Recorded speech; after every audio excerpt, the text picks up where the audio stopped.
Great. We are rolling. Can you introduce yourself and tell us who your character in this film is?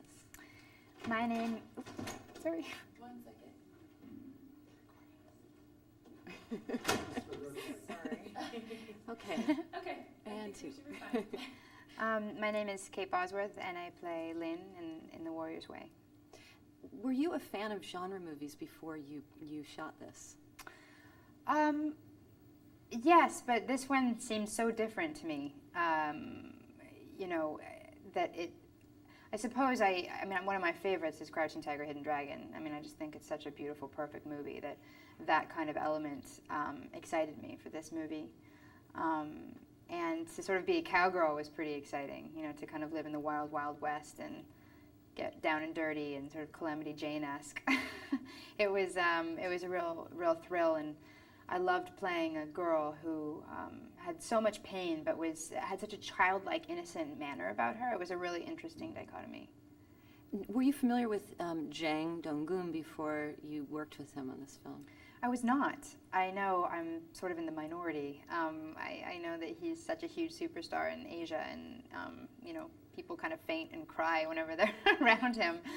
And it's so sweet because he's such a kind person. So in a way, it's kind of lovely to see that, you know, even though I know in this that he, you know, has this crazy fame, that he's so grounded and respectful and lovely and sensitive and just the sweetest co-star.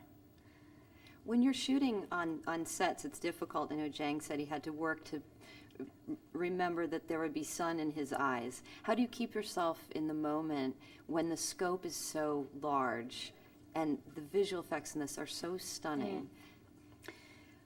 Oh, I mean, I think that's always the thought to be careful of when there's so many sort of visual effects going on, and at the end of the day, you're kind of in a large studio with pretty much nothing around you except for green screen and the other person. So, you know, that other person and what's happening in that moment has to be what's most important to you. You know what I mean? Like the background will be what it is, and it'll amplify it and make it more exciting and more stimulating, but what's happening in that moment needs to be what's most important.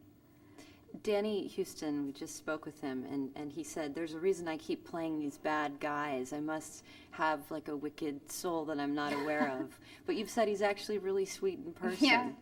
Well, I've known Danny for so many years now, and he's mischievous, you know. Maybe it's kind of an amplified version of his mischievous side somehow, you know. He's a little naughty sometimes and can be a bit of a prankster, but he's incredibly intelligent and very talented, and I think he just likes having something interesting to chew on. You know, I mean, often villains are just kind of the delicious, you know, part of the feast and most interesting. So I think he probably is just really, you know, excited about that. Now, for women who might be a little hesitant looking at a poster, seeing ninjas and cowboys, one shot. Why is this a great opportunity for women to see something new? Well, I suppose, you know, the same reason why I fell in love with the script when I read it. It's as much as it does have the stunning visuals and the kind of action extravaganza.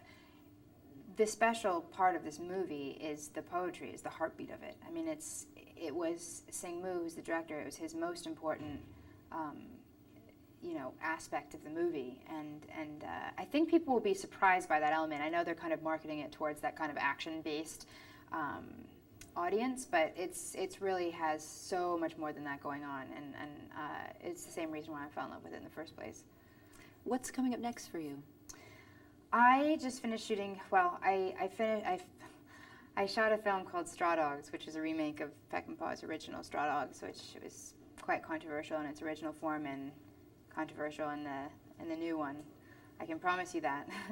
And I shot a film directed by Sam Levinson, who is 25 years old and just a genius director. I loved working with him so very much. He changed me as an actor, so I'm very excited about that experience.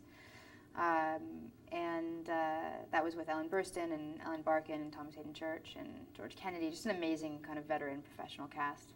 loved being around. And the last film I shot was called BFF and Baby, which was the first time I worked with a female filmmaker named Kat Coiro. And it's the story of two women who are best friends, myself and Kristen Ritter, who is lovely and amazing, and I'm mad about her. And her character gets pregnant early in her life, and she has the baby, and the two of them as best friends are kind of raising this child, and it's sort of what happens when life happens and gets in the way of your plans, and a coming of age story of friendship and you know, identity. So it's been a very sort of mixed bag of a year, but very artistically fulfilling. Great. Well, thank you so much. Thank you so much. I appreciate it. Appreciate it. I think you Thank get to you. go home now. I like being I in hope the so. closer. Thank you. What do you think, Lorena? Yeah. Okay.